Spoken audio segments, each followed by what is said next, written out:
On this episode, we talk to Poy Tipsakorn, a Thai woman who moved from small-town Thailand in high school to New York State and back again. So if you want to hear what it's like to go through culture shock, reverse culture shock, and some of the funny stories along the way, you'll love this episode of the Bangkok Podcast.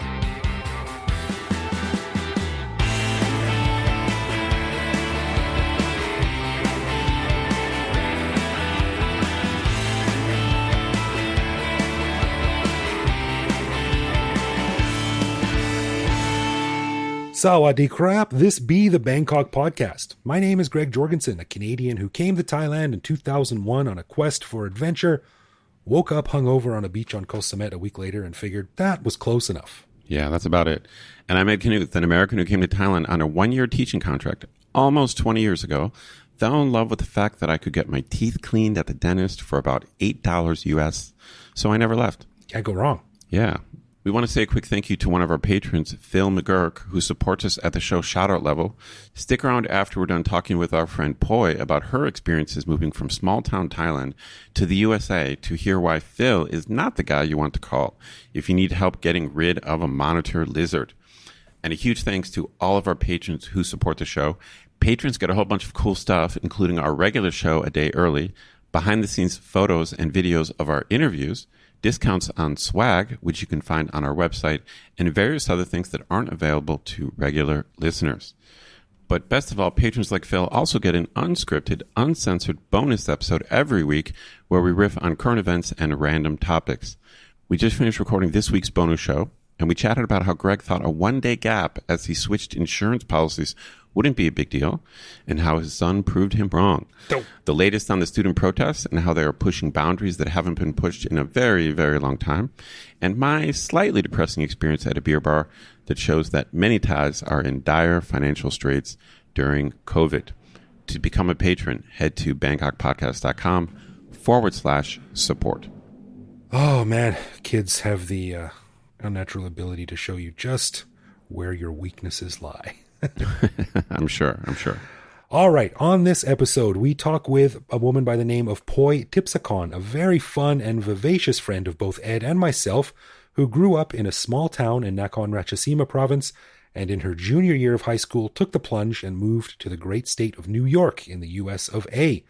In this interview, Ed and Poy sit down and discuss what it's like going from a private girls' school in Thailand to a public co-ed school in the States, all of the cultural lessons that Poy learned along the way, and how she dealt with reverse culture shock as she moved back to Thailand to finish high school and go to university and get ready for her next step, whatever that may be. So here is Ed's very cool interview with Poy.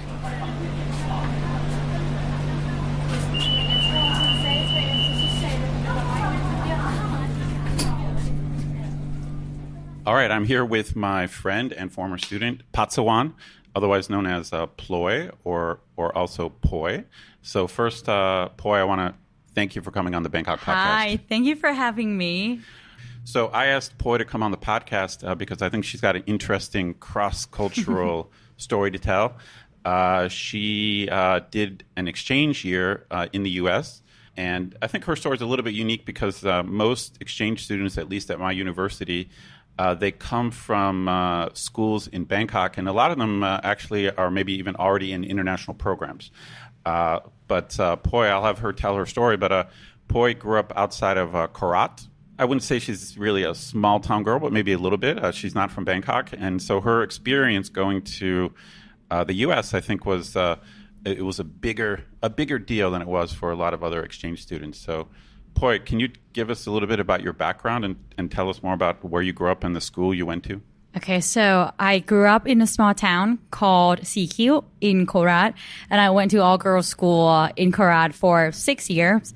So my school was very huge. We have about 5,000 students and all girls, and very strict, super conservative.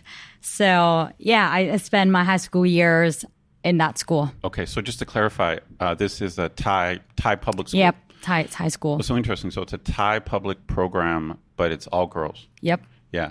can you tell me a little bit? So when you say it's conservative, what does that mean? So obviously you had to wear uniforms, Right. right? Yeah. But what else makes it conservative? The rules are very, I don't want to say crazy, but for me, I just think it's very, very serious, very strict. So, very old school. I don't know how should I put this, but so the way you had to deal with your teachers, the way you had to address your teachers. Like the system overall is just very old school, and you can't really, think outside of the box or, speak up or express your feelings or opinions in class. So you got to be, sitting quietly and, paying attention in class are usually considered good gestures, like being in this school. Okay. But you got the idea that you wanted to study in the States. So where did the idea come from, or how did you get involved in the study abroad? Well, it actually came from my best friend. We were big fans of American TV shows. Oh, really? And and it actually came from American movies too. So hold on a second. So you studied English in your Thai school, but that's not really where you learned? No, I learned English from movies and music. Movies and TV shows and music. I remember before I realized that I wanted to be an exchange student, I didn't speak English at all. My English was very bad. Oh, really? So wait, did you go to the States your junior year of high school? Yes. Yeah. Okay. So you're telling me that like when you were in 9th and 10th grade, your English was not good? I could not speak English at all. Really? Yeah, at all. I swear. So wait, so you had studied English in your Thai school, but it didn't stick. No, it didn't stick. no. And then I didn't like English either when I studied when I was in school. But then I wanted to be an exchange student, and I had to take an exam. So that's when I realized that I needed to learn English so I could pass the exam. So basically, you went to you watched movies and TV shows and songs. Yep. Poy likes to sing, and so I guess that's one way to learn is to sing and songs. Yeah. So you got this idea to go. Was your family supportive of this? I mean, is your family like just super Thai, or like can your parents speak English at all? No one speaks English in my family. Okay. And at first, my grandma was not happy about this idea. She was very concerned. She was like, where are you gonna live? Who are you gonna live with? It is safe. How is it? How does it work? She just right. Didn't get it. And my mom, at first she was supportive, and then she decided not to let me go because the cost of the program is very expensive at first, and I was super sad because she said yes at the first time I asked her. I see. Yeah, and then after she found out about the cost, how much we had to pay for the program, and she said we could not afford it, and I was super sad, and we went through all these struggles. I don't know, she was very sad too to see me sad because I wanted to go but what there. happened? So somehow you were able to do it. Yeah, somehow she was like, you know what, I'm gonna let you go. I can Oh, so she changed her mind. She changed her mind again, and I don't know. Yeah, she just changed her mind again, and she's she okay. sounds like she's got a good heart. She saw how sad you were. And yeah. So this is interesting. So you really didn't have any kind of international background. So and you also never studied with boys, right? No. Oh, so this is fascinating. So you were at a Thai girls' school, basically in a small town, and then so you applied to the study abroad program. And where was your school or your home in the States? I was in a small town called Webster. It's about 15 minutes from Rochester in upstate New York. Okay, upstate New York. Yeah. So wow. So obviously that's a place where it gets cold and it snows a lot. Oh yeah. It's way too cold for me when I was there. So obviously you never experienced that before. No. But to me the almost the most fascinating thing is that you're going into like a co-ed school, so you went into a normal American high school. Is that right? Okay, so do you want to just tell us what it was like when you showed up? What was it like when you arrived? When you got at there? first, when I found out about my host family being in New York, I immediately thought it was New York City, like in like Gossip Girl, the TV shows that I saw. So you were thinking Sex in the City. I'm going to have this sophisticated Manhattan life. Yeah, I even posted a picture on my Facebook and be like, doing like countdown, like 10 days, less than 10 days before, I go to New York with the picture of like Empire State Building, like New York City. That's great. And then, That's great. Yeah, and then after I talked to my host family and I realized, it's actually, upstate New York. Yeah, upstate, it's really upstate. It's not close. It's very not close, north. Right? And at first I still didn't get it. Like, what's that mean? Like upstate New York, it's New York, right? And then, like we had an orientation in New York City. So I got to see New York, and then they said I had to take like another flight to see my host family in Rochester. So I was like, okay, cool. And then, I missed the flight. Oh, I forgot. Yeah, I missed the flight. So that was very crazy experience too. I was stuck at JFK alone for about 11 hours. Oh, that's weird. And then I cried like the whole day. I sat at the wrong gate because I was so excited to be in New York, and had you ever traveled overseas before? Oh yes, but never like alone. Okay. I went to like school. But yeah, I was just so excited to be in New York. So I was like on Facebook, like posting pictures, and people would like leaving comments and be like, "Oh my God, like you're in New York, blah blah blah." And then I realized that it's like you're at the wrong gate. Yeah. Oh jeez. So yeah, I missed the flight, and that's then a good travel lesson. It's a good. Yeah, and I cried like the whole day, and then I saw my host family again about like I forgot what the time. It's probably like 7 or 8 p.m. like late, like in the evening. And yeah, first time I saw my host family, I why'd them. I didn't even check hand or give them a hug. Oh really? So you kind of bowed to them. Now what did they do? Did they try to hug you? Yeah, they tried to hug me, and then I realized, oh my God, I hug them, and then I hugged them. Really, like, thank you so much. Now we don't have to give details about your host family, but they had kids, they had children. Two. I have host brother and host sister. Okay. But then the time I got there, my host brother was off to college in Florida, so I was just at home with my host sister. And your host sister was your age, roughly? Oh no, she's 2 years. I think 1 year younger than me. She was a sophomore. Okay, but at least she's a high school student. Right? Yeah. Okay, yeah. So you had like your American sister, kind of. Yeah. Yeah. Okay, that's cool. So what was it like just being in their home, or what was it? And what was it like being in Rochester? So actually, you're in a small town outside Rochester, right? But you got there like in August or in July. Oh, in July. Okay, so at least it was nice weather when you got there. It was just first of all, it was not like New York City that I imagined. I thought it'd be like a lot of buildings, like like high, like skyscrapers. But yeah, it was a quiet town. But it's all Americans, and I think I was like the only, not the only Asian kid in that town. But it's so hard to find like there weren't many, yeah. Yeah, so like it was like Asian white people everywhere. Yeah, it's white people everywhere.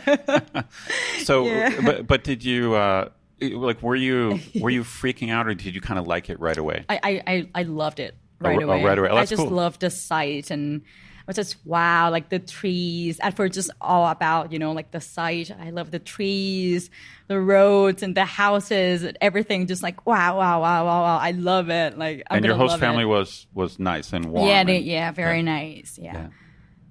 That's great. Yeah. That's great. So, but then you had to start school, huh? Yep. Oh, I think I got there like 2 or 3 weeks before the school started because I had like marching band rehearsal. So I thought that's right. So Poy is a musician. She's a drummer, a marching band person, and also plays some other instruments like bassoon and stuff like that. So you actually made a decision to join the marching band there. Right. Okay, that's cool. So it gave you something to do. You had some extracurricular, right? So you had to do. So your first thing was to do marching band practice. Yeah. Like 2 weeks, and then so what was that like? So you started to meet your peers, started to meet in the band, and it was crazy because even though it was summer, right, July, it's still summer, but it's still cold for me. Oh, really? So I was not used to it at all, and like I play the drum, so it's quite hard for me because like my hands are like freezing, and that's funny. Yeah, it's crazy, but now it's fun. So you said your English actually wasn't that good when you showed up. So what was that like? So I mean, I could understand like sometimes where like people speak so fast and, with that accent. Cause like my school, I watched like American TV shows. So I was kind of like used to with American accent. So I could understand them not perfectly, but yeah, Right. I couldn't talk. But like, Oh, really? So you were I couldn't struggling really to make speak, like huh? conversation with them. And I admitted to my host family later on that when I first got there, I didn't understand them, but I just pretended like, okay, yeah, sure. Like, okay, cool. You just gave them the Thai acted smile. like You just gave them the Thai smile. Yeah. No problem. I've been around. Yeah, exactly. Yeah. But you survived. So you did marching band in practice. Now, did you make friends right away, like immediately? Yep, or right away, yeah. How? So did you make good friends Yeah. from band? Shout out to my drumline family. They were amazing people. Oh, that's great. Yeah, I got there and they had already, organized like a dinner for me. So like really? I went to Red Robin. Yay! I love Red Robin. You went to Oh, that's cool. So the band was like, here's our exchange just student. my section, just the drumline people. Yeah, Yeah. but they were like welcoming the Yep. exchange student. Yeah. Oh, that's cool. That's so nice of them. Yeah. I love these exchange student stories. They're not all as positive as yours, but Yeah. to me, it's just so cool to hear people talk about my country and say they had a great time or Yeah. the people were so nice. Because I know what it's like to be an expat here, so it's cool to hear the reverse version of it. Not every exchange student has a good experience with the host family, so I think you got. Sounds like you got lucky. Right. Yeah, I was very lucky. Yeah. Cool. So you made friends. So I'm also curious, what were the classes like? So if you said your English wasn't that strong, so Right. what was it? Was it hard to just study in English for all the subjects? My first class was chorale, so I was in like a chorus, so that was fine because like we sing, and I already made a lot of friends in that class because the teacher, she recognized me that she never seen me before, like she never met me, so she was like who are you, what's your name? And I'm like, I'm an exchange student from Thailand. So she's like, what's your name? I'm Poy. And she just told the whole class like, everybody, we got an exchange student from Thailand, can you say her name, Poy? And they would just say it out loud, Poy. And I was like, okay, cool, now everybody knows me. But then the second class was... Wait, let me interrupt you because there's an Okay. interesting anecdote about your name. Oh, so right. yeah, I think your name is kind of cute. So the name Ploy, Ploy, is super common in Thailand among Thai girls, but you really go by Poy, Poy. So why is that? Why do you go by the name Ploy? Well, originally, my mom was going to name me Playing, which means a song in Thai. Right. And for some reason, my grandpa, he didn't like it. He just like, it's like, no meaning. Just go with ploy. It Right. means diamonds, beautiful. So they decided to call me Ploy. Right. And then I met my friend. She's from Russia. And she said that in Russian, Poy means to sing. So she was like, oh, that sounds like Poy, it means to sing. So I told her, I love singing. And I just cut the L off and be like, I'll go by Poy.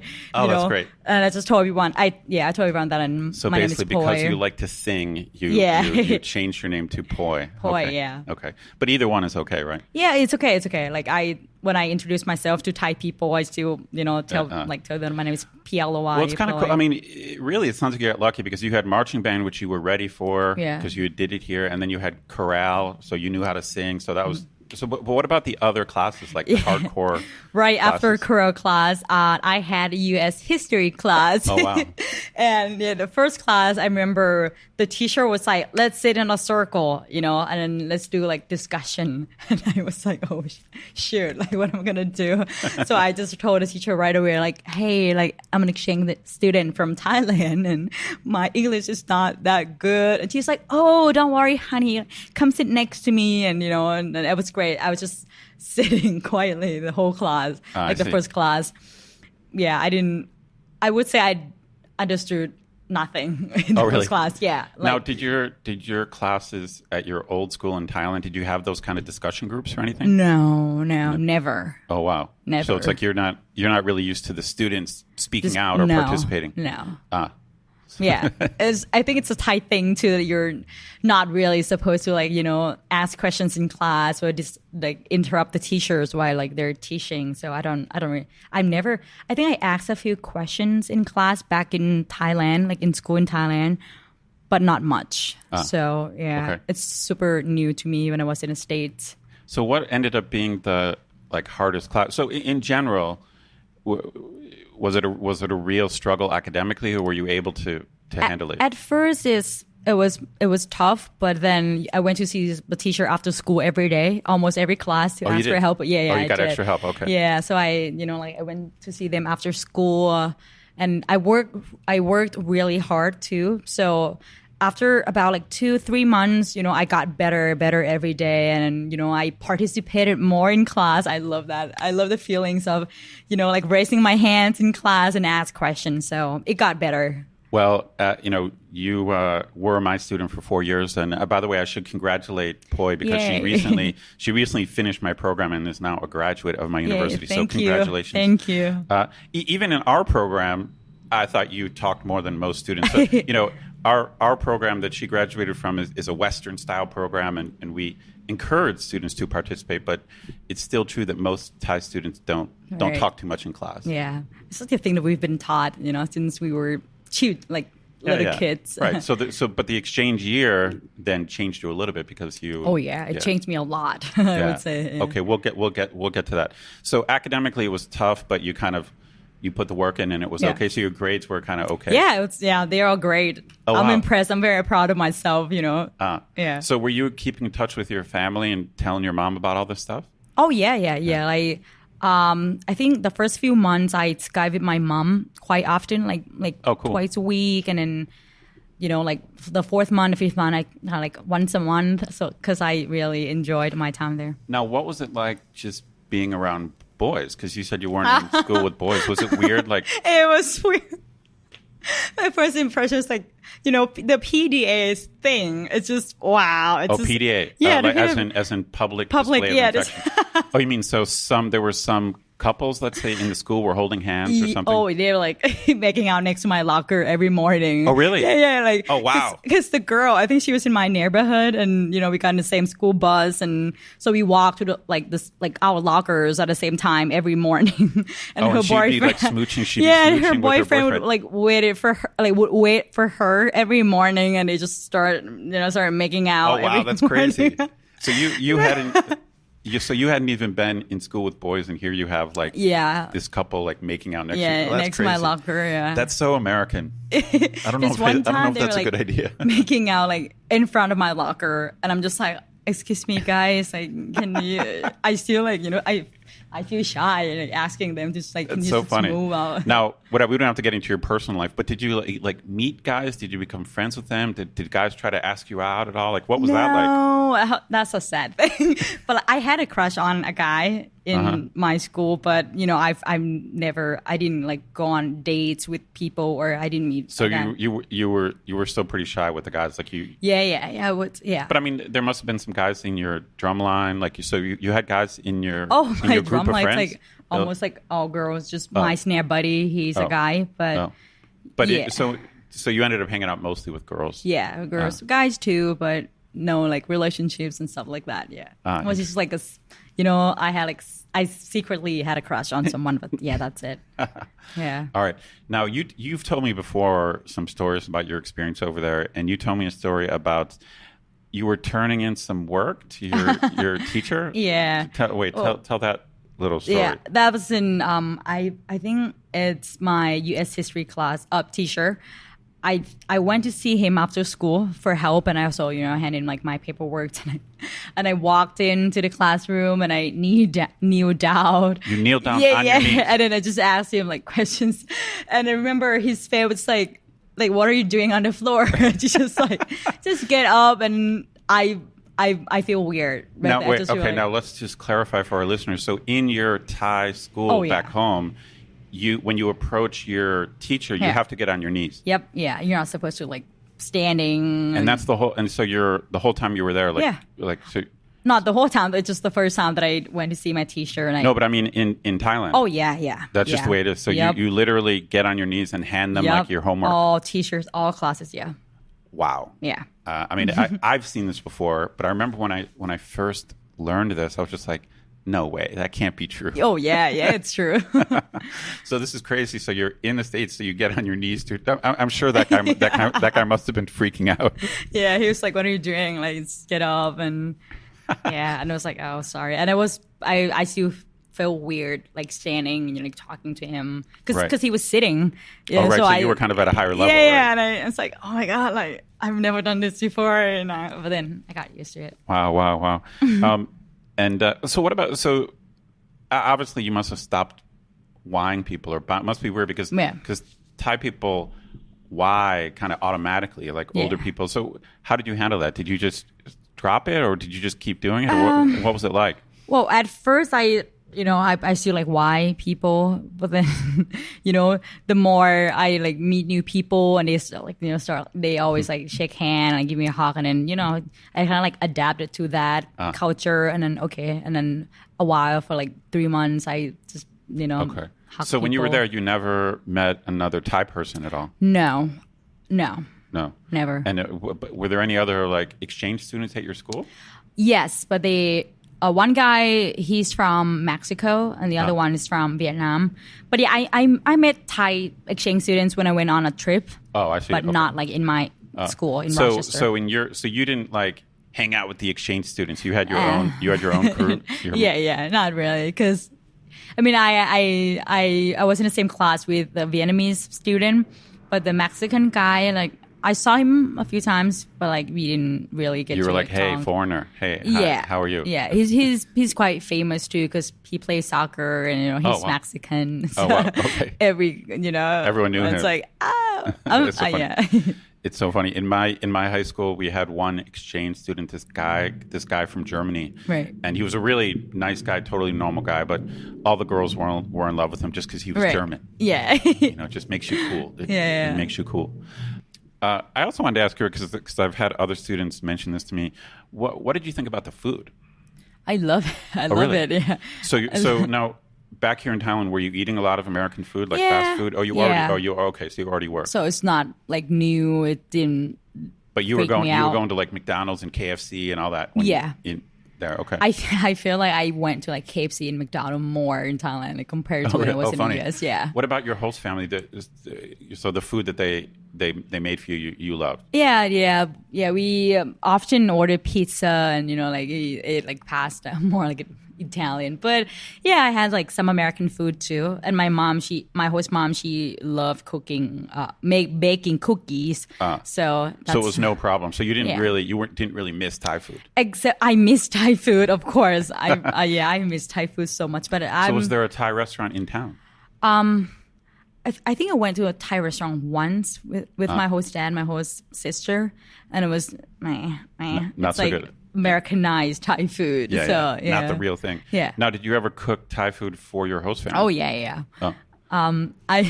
I'm not really good at cooking, so but I tried. You know, I brought like some ingredients from Thailand, so I cooked Thai food for them.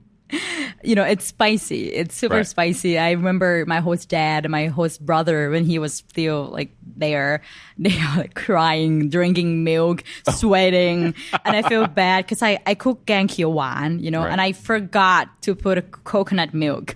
And, So it was hard. and So it was stronger. yeah, it's very, and I told my mom, like my Thai mom, and she's just like, wow, like, oh my God, like, how could you forget that? Because that's like the main ingredient for gang kio wan, you know? And like, my host So dad was Genkiwan is a crying. green curry. Yeah. So it was like, what does that mean? It was like dry green curry? Yeah. But It was so spicy. bad. Like, even for me, I feel like, oh, it's so bad. But it was, Yeah. but it was spicy. Huh? But yeah, I cook other stuff too, like pad krapao, and I forgot, like fried eggs. And my host dad, my host brother, they said they loved it, but it's spicy, but good spicy. That's what they said. So cool. that Cool, made me cool, happy. Cool. Cool. You know, most of my students who've been exchange students, they have like little small details of things in the States that they notice people do differently, or that they naturally do differently. So you have a story about I think it was eating chips and guacamole. Yeah. What's that story? I think it's like Super Bowl. We were like watching football Oh, so together. you had a Super Bowl party. Yeah. Yeah, like a mini party at our house, and we were watching football. And I was sitting on a couch with my host sister, and I think that was, I was there already for like six months, right? It's like half a year. So I learned. I feel like I was, a part of American society. I feel like, I became a little bit more American. So you were feeling like you were fitting in. Yeah, but still, I still like to do some things like, in my like style, and we were eating food like chips and guacamole, and I use a spoon for some reason. I don't know why. I eat chips and then I use a spoon to eat guacamole after. I see. Like, so I didn't put like instead guacamole. Of grabbing the chip and scooping it up, the chips. You like use a spoon. Eat a chip and then use a spoon and eat it. And then I remember my host sister. She's kind of bossy sometimes, and she was like, what are you doing? Like, that's not how you're supposed to do. That's not how Americans do. And I remember like look at her and be like, 'cause I'm not fucking American, And I was like, I'm going to eat like this. And then I don't think my host dad like heard what I said, but he just said like, just let her do whatever she wants. It's fine. She can do whatever. She can eat like whatever like she wants. And well, the funny thing about that is I'm not sure that's even a Thai thing. That's just a Poi thing. You weren't eating it the Thai way.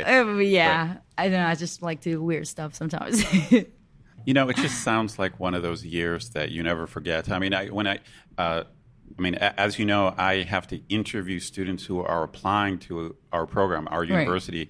And I can just tell right away if they have studied abroad. I swear, when the students are walking across the room, so I'm meeting them for the first time, and they're high school students. They're walking across the room. Mm-hmm. I can tell as they're walking whether they've studied abroad or not, because the Thai students are so meekly approaching me, like you said. I mean, right. They don't get on their knees like at our program, but just the way they're walking is just so meek and gentle as they approach the Ajahn. But then students who studied abroad, they just walk across, like confidently walk across. Yeah. So what was that like? Did your friends have a lot of questions about Thailand? Oh yeah, when they hear Thailand, for those who know Thailand, they would just immediately think about elephants. That's good. Yeah, so I got a lot of questions about elephants, about animals. I don't know why. They asked me like if like monkeys or elephants are walking on the street, like in like my daily life. And my favorite story would be about elephants, because they asked me a lot about elephants, and I just kept telling people like, oh no, I don't ride an elephant to school. That's not true. Like, we got a car at our house, and, it's just more and more. And I was tired of answering the same question that, I don't ride an elephant to school. So I decided to make story up about elephants. Oh, really? So I forgot what class, but yeah, my friends just asked me, like I met new friends every day, right. Different class, different people from like different class. And they asked me about elephants. So I told them that I don't ride an elephant to school because I'm not 18 yet. And they was like, why? Like what? And it was like, oh, it's illegal to ride an elephant like when you're not 18, and I'll be 18 next year. So I'm very excited. I can't wait to go home and turn 18 because my mom's going to buy me an elephant for my birthday. And I just told everyone that like we ride an elephant to school, and we got this like parking lot, a huge parking lot. We had our school with like sugar canes and corn trees where we can park our elephants. And everyone just lost it. They're like, wow, that's so sick. Oh my God, I'm moving to Thailand. I want to have an elephant. And I was so happy because like, it's just so funny to watch them be like, wow, that's so cool, That was great. That's like exchange student revenge. It's like exchange student revenge, right? And then I just told him like, did you really buy that? And I was like, I'm kidding, but we'll be good friends. So we like laugh, we had a good time. It's not a big deal. Yeah, I love it. That must be so odd. Just I don't know why it's always elephants. It's always right. It's always Thailand, Taiwan, and it's always elephants. This is what I hear over and over again. Yeah. Some people even ask me if I got an iPhone here in the US, like if I know YouTube or Google, and I'm just like, oh really? They didn't even realize you had the internet. Yeah, I had an iPhone with me, and I bought it in Thailand, and they're like, oh, they sell iPhones over there? Did you get an iPhone here? Do you know YouTube? I just like, oh my God, like. That's America. That's American culture. What can we say? It's so, the U.S. is so big that a lot of Americans just never leave, and so they don't really know much about. Yeah, the some rest of my of the friends they never even been to like New York City, but they're from New York State. Oh, right. Yeah. Well, that's like a Thai person never going to Bangkok, right? Yeah, exactly. Yeah. Same. So towards the end of my exchange year, I went on a trip with other exchange students in California. So I got to meet students from all over the world. This time, no Americans, just Europeans, cool. more Asian students. Right. So it was fun. It was really fun. I had the best time there with my friends.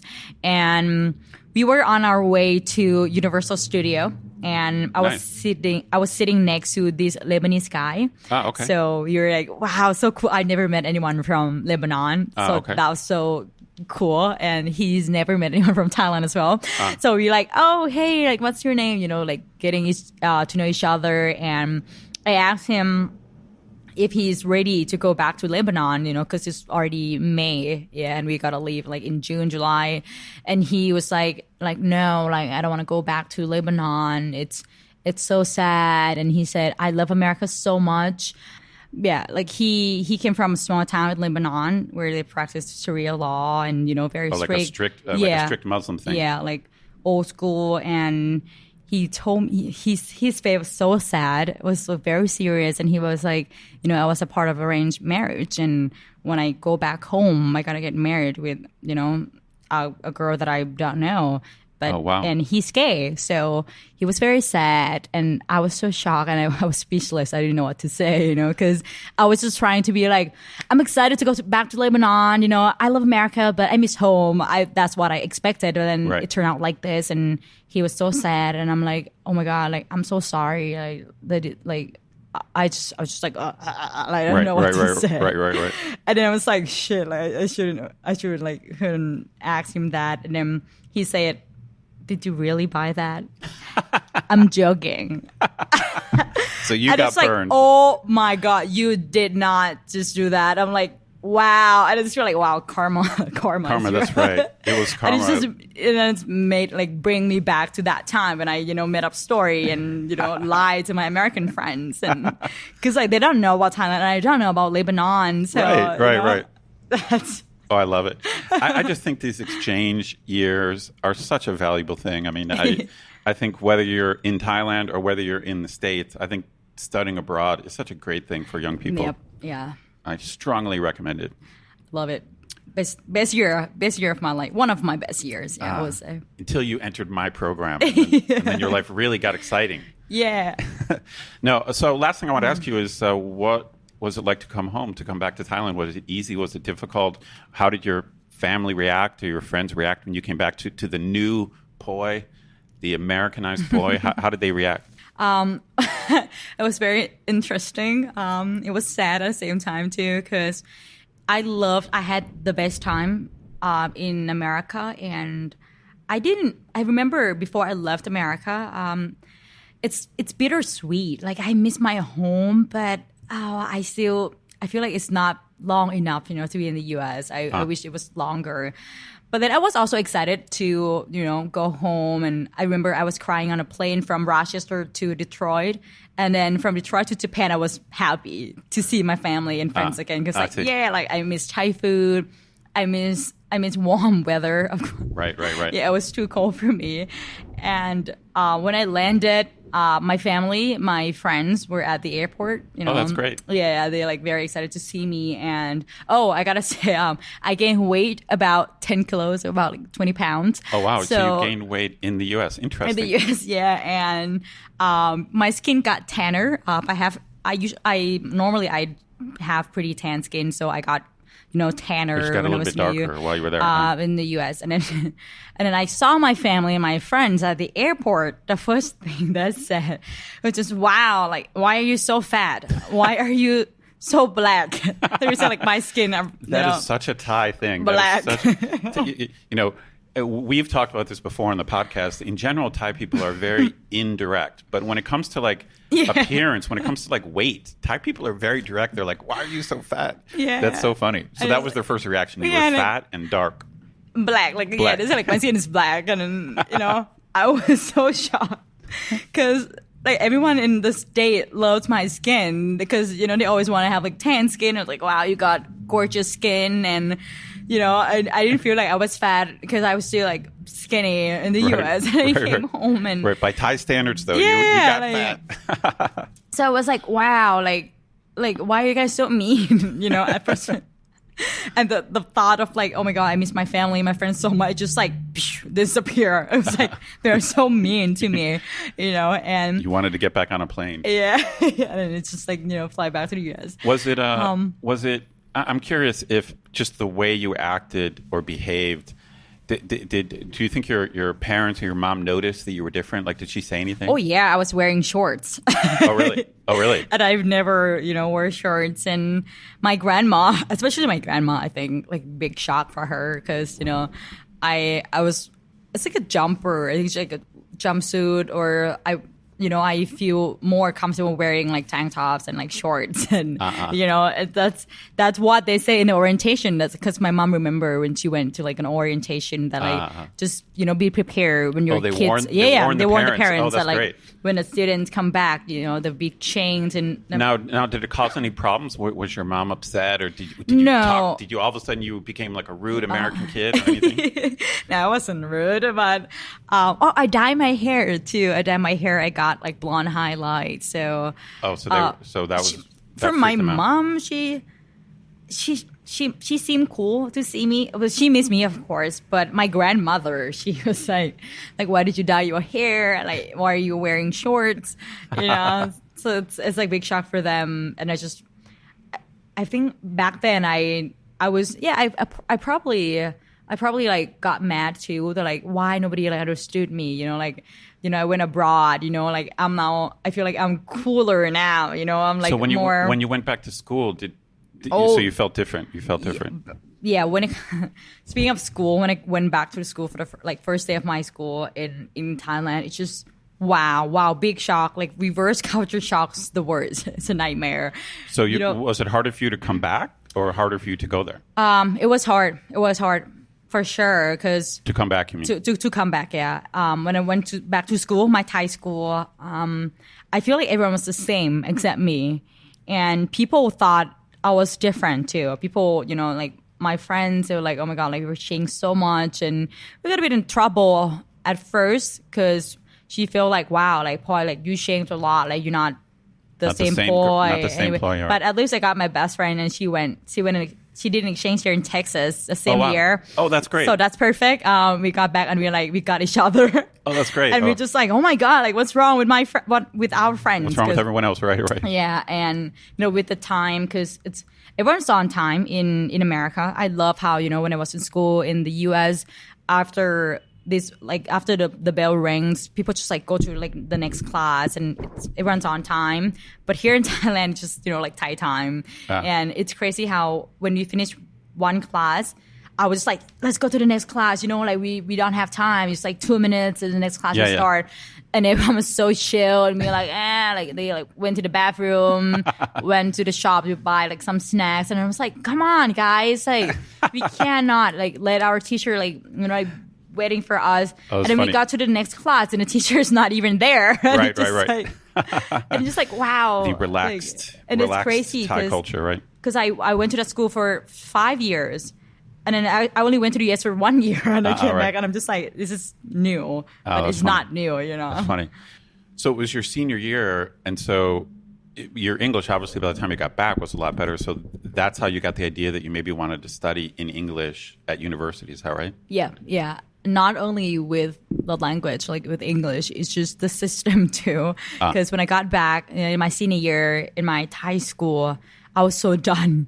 I'm just really? I missed being able to raise my hand in the classroom and ask questions. And I'm just like, okay, like I'm so done. When I go to college in Thailand, because I wanted to go to college. But you wanted like a more international program. Yeah, and you didn't want to deal with that conservative Thai stuff anymore. I don't want to have Thai t-shirts. I just feel like I want to study with American professors or, you know, Western professors.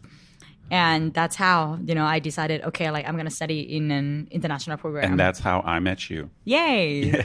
Yeah, and I love it. It's great. Yeah. All right. Well, I wanted to thank you for coming on the podcast. This has been a pleasure. I mean, I've known you now for almost 5 years. So it's for me, it's nice to let our listeners hear what some of my students have to say. So I've had I think 2 or 3 of my students on before, but you're the first one to talk about an exchange program. So thank you for having me. Yeah. Okay. I appreciate it. Yeah. All right. I will see you soon. Take care. Thank you. Bye.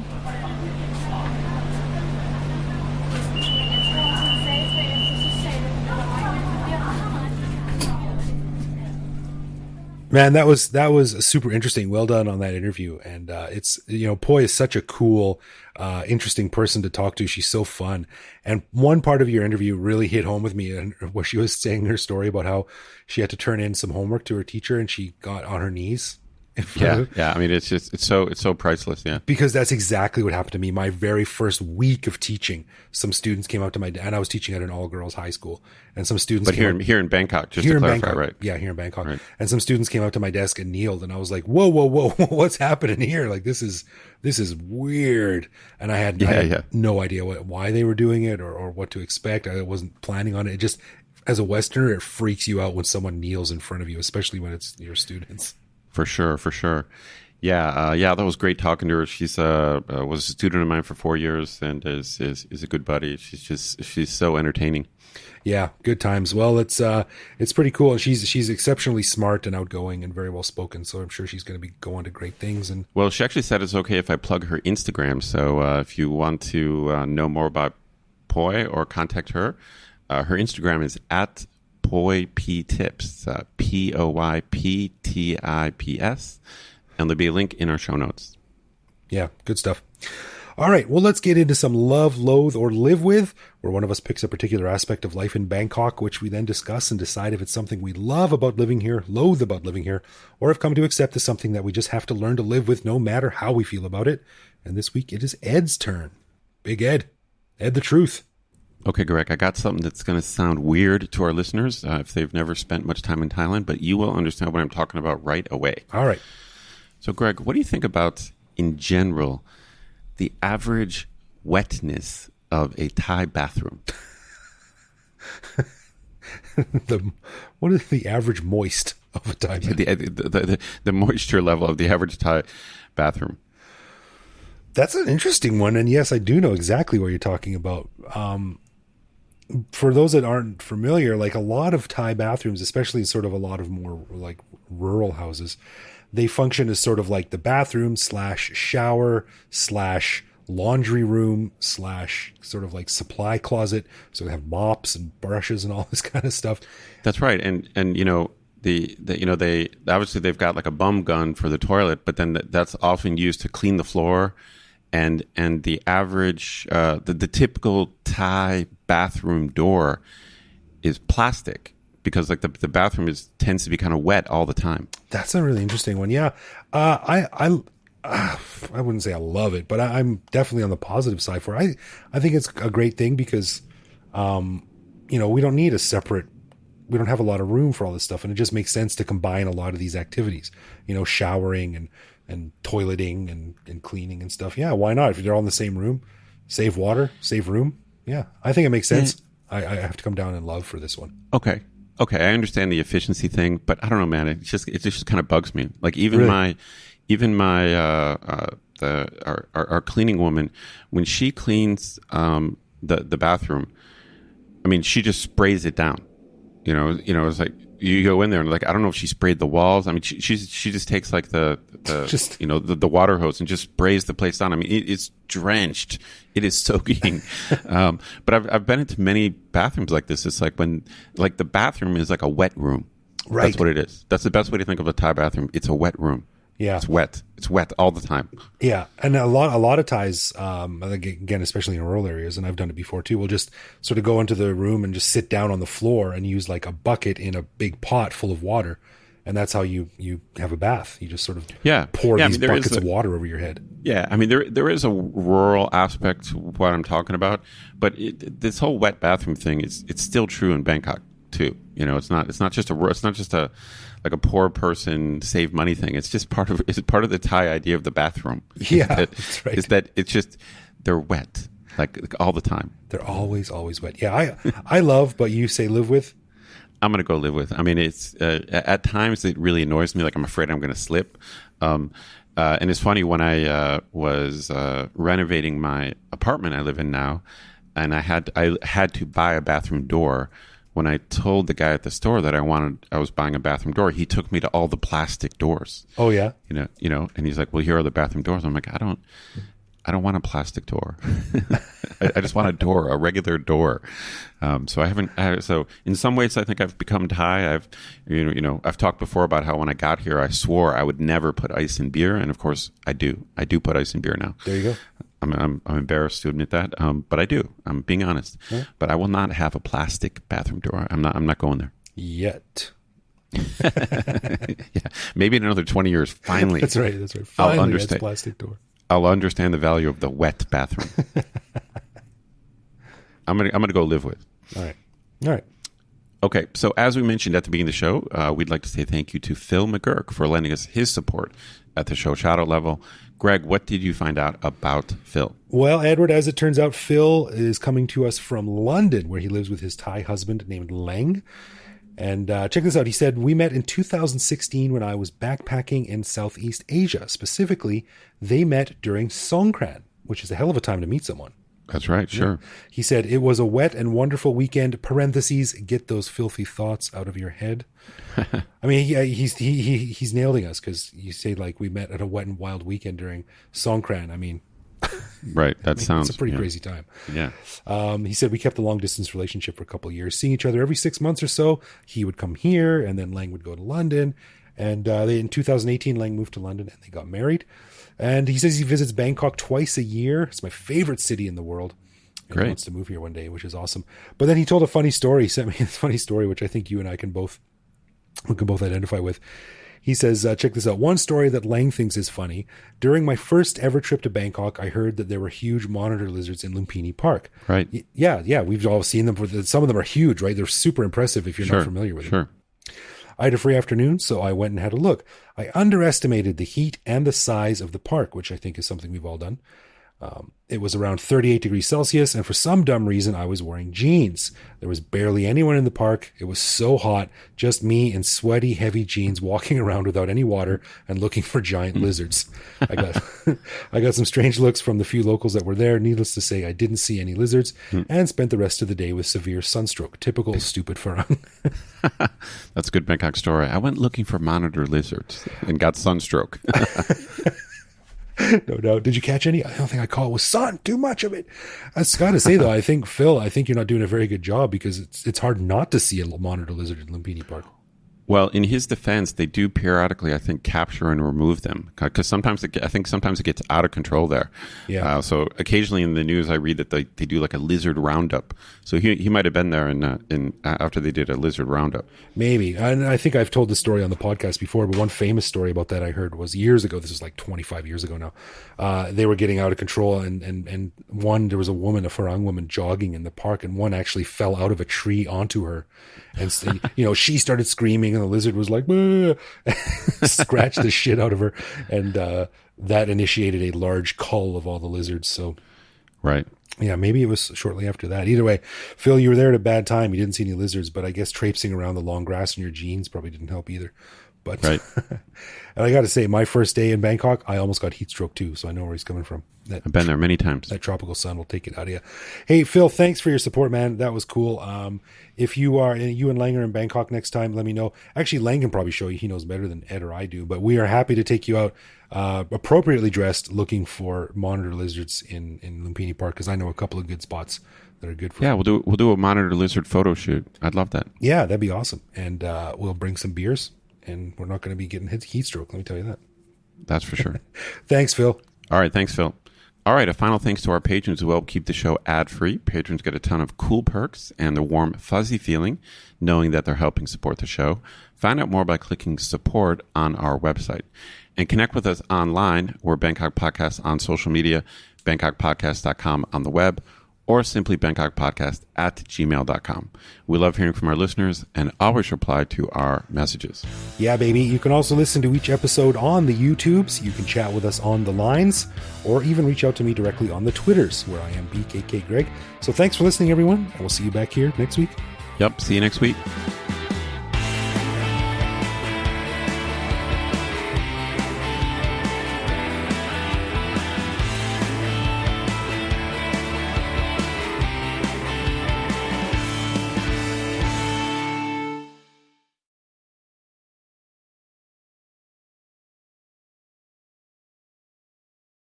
But best of all, patrons like Phil also get an unscripted, uncensored bonus. Sorry. I forgot. Oh. All that talking, and I forgot to do this thing. In this show, we chatted about... Oh, we just chatted about... I could have wung it. I could have winged it. You could have wung it? I like that. I could have wung it. Wung it. Wing it. Wing it. Oh, I forgot to fill this in again. I wing it. I wing it. I wing it all the time. I wanged it like it's never been wung before.